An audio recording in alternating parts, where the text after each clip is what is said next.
आज हम बात करने वाले हैं टाइम ट्रैवल के बारे में। आई डोंट नो कि टाइम ट्रैवल सच में होता है या नहीं होता, बट जब मैंने ये 3 कहानियां पढ़ी टाइम ट्रैवल की, which is true time travel stories, मेरे को खुद भी थोड़ा थोड़ा बिलीव होने लगा, क्योंकि कुछ कुछ स्टोरीज में एविडेंस भी मिले गए हैं। तो कहानी शुरू करते हैं। ये कहानी काफी स्ट्रेंज है और इसका आंसर भी कभी किसी को नहीं मिला। जुलाई 1954 में टोक्यो इंटरनेशनल एयरपोर्ट पे एक आदमी आता है। दिखने में तो वो थोड़ा फ्रेंच लगता है, बट उसको सारी लैंग्वेजेस फ्लुएंटली आती हैं। एयरपोर्ट के सिक्योरिटी चेक पे वो अपना पासपोर्ट दिखाता है और वो पासपोर्ट काफी वैलिड लगता है, पर उस पासपोर्ट पे जो कंट्री लिखी थी जहाँ से वो पासपोर्ट इशू हुआ है, वो कंट्री पूरे वर्ल्ड मैप में कहीं पे भी एग्जिस्ट नहीं करती। तो उसका पासपोर्ट देख के जो ऑफिशियल्स थे वो काफी ज्यादा परेशान और कंफ्यूज हो गए कि ये कौन सा पासपोर्ट है। देखने में तो जो होता है नॉर्मल पासपोर्ट वही लग रहा है,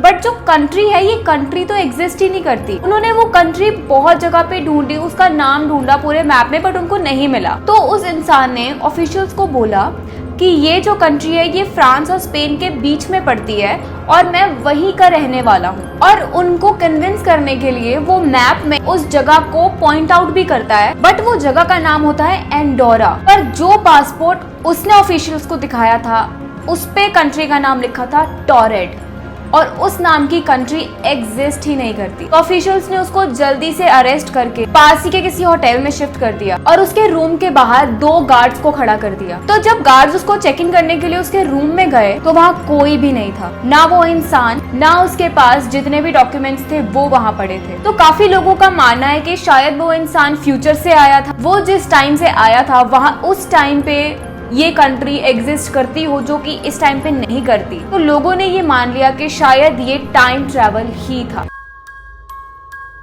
ये बात है 28 जनवरी 2003 की। एंड्रू कार्लसन नाम के आदमी को अरेस्ट किया गया वॉल स्ट्रीट पर ट्रेडिंग करने के लिए, और इसीलिए अरेस्ट किया गया क्योंकि ऑफिशियल्स को लगा कि इसने कोई चीट करा है या इसका ट्रेडिंग में ही कोई इनसाइडर है जो इसको सारी इनसाइट्स देता है, क्योंकि उसने इतना बड़ा मुनाफा कमाया था। तो आखिर हुआ क्या था? एंड्रू कार्लसन, इस इंसान ने 2 हफ्ते के स्पैन में $800 से $300 मिलियन तक का मुनाफा कमाया। उसने शुरू किया था $800 से ट्रेड करना वॉल स्ट्रीट पे। उसको ट्रेड की इतनी ज्यादा नॉलेज थी कि उसने $300 मिलियन का प्रॉफिट कमा लिया। जब उसने ये प्रॉफिट कमाया तो लोगों को और जो ऑफिशियल्स थे उनको लगा कि यार कुछ तो दाल में काला है, क्योंकि इतने कम स्पैन में इतना ज्यादा मुनाफा इज नेक्स्ट टू इम्पॉसिबल, वो भी ट्रेडिंग में। तो कॉप्स को लगा कि शायद जो ये स्टॉक मार्केट है इसके अंदर ही कोई इनसाइडर है जो इसको सारी इंफॉर्मेशन देता है ट्रेड की, इसलिए ये इतनी जल्दी इतना सारा प्रॉफिट कमा लिया इसने।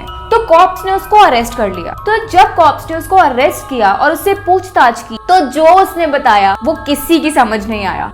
उसने कॉप्स को बोला कि वो फ्यूचर से आया है, 2256 से आया है वो, और उसको अच्छे से पता था कि कौन से स्टॉक कैसे परफॉर्म करने वाले हैं। तो उसने उस हिसाब से स्टॉक्स खरीदे और इसीलिए उसको इतना प्रॉफिट हुआ। तो उनको कुछ समझ नहीं आया, तो उसकी बातें सुन के उसको बेल कर दी। तो जब उसको बेल करी उसके बाद उसका कोई नामो निशान नहीं मिला, ना ही उसके जैसा दिखने वाला कोई इंसान, ना ही कोई रिलेटेड आइडेंटिटी।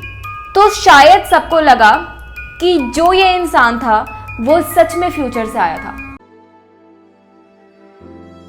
30 अगस्त 2006 36 साल का हैकन अपने काम से घर आता है। तो वो आके देखता है कि किचन पूरी पानी पानी हो रखी है, जमीन पे इतना सारा पानी, ये कहाँ से आ रहा है। तो जब वो किचन में जाता है तो देखता है जो उसका सिंक है वो लीक हो रहा है, बहुत ज्यादा लीक हो रहा है। तो वो उसको ठीक करने के लिए सिंक के नीचे जो कैबिनेट है वो उसके अंदर क्रॉल करके जाता है। वो कैबिनेट बहुत छोटा होता है, मतलब उसमें मीडियम साइज का एक इंसान ही सिर्फ फिट आ सकता है। तो वो क्रॉल करके जब पाइपिंग ठीक करने लगता है तो वो थोड़ा सा आगे होता है तो उसको एक बहुत ही वाइट कलर ब्राइटनेस उसकी आंखों में आ जाती है। उसको कुछ दिखाई नहीं देता। वो थोड़ा और आगे जाता है और वो खड़ा हो पाता है, जो कि उस छोटे से कैबिनेट में खड़े होना इम्पॉसिबल था। तो जब वो निकलता है उस ब्राइटनेस से बाहर, तो वो रियलाइज करता है कि वो 2042 में आ गया है। और जब वो वहां पे आता है तो वो अपने 72 ईयर ओल्ड सेल्फ से मिलता है, और जो उसका 72 ईयर ओल्ड सेल्फ है वो उसको देख के ज्यादा चौंकता नहीं है, जैसे उसको पता ही है कि अब वो मिलेगा उससे। और जब वो उससे मिलता है तो वो देखता है कि यार क्या हम दोनों के अंदर जो सिमिलैरिटीज है वो सेम है। तो उसके हाथ में एक टैटू होता है, और वही सेम टैटू उस 72 ईयर ओल्ड इंसान के हाथ पे भी होता है। और जो भी वो उससे क्वेश्चन पूछता है उसको उसके आंसर्स पता होते हैं। तो वो उससे सब चीजें पूछता है कि मेरे साथ क्या होगा क्या नहीं होगा। और उसको लगा कि अगर मैं बाहर लोगों को ये बताऊंगा तो मेरे पे कोई भरोसा नहीं करेगा। उसके पास फोन था और उसने अपने 72 ईयर ओल्ड सेल्फ के साथ एक सेल्फी भी ली है। तो ये थी top 3 real life time travel stories. मेरे को तो काफी अच्छी लगी, और मेरे को समझ नहीं आता कि सच में टाइम ट्रैवल होता है या नहीं होता। क्या आप इस चीज में मानते हो? और अगर होता भी तो क्या आप टाइम में आगे जाते या पीछे जाते? Just let me know in the comment section. So see you in the next one. Bye bye.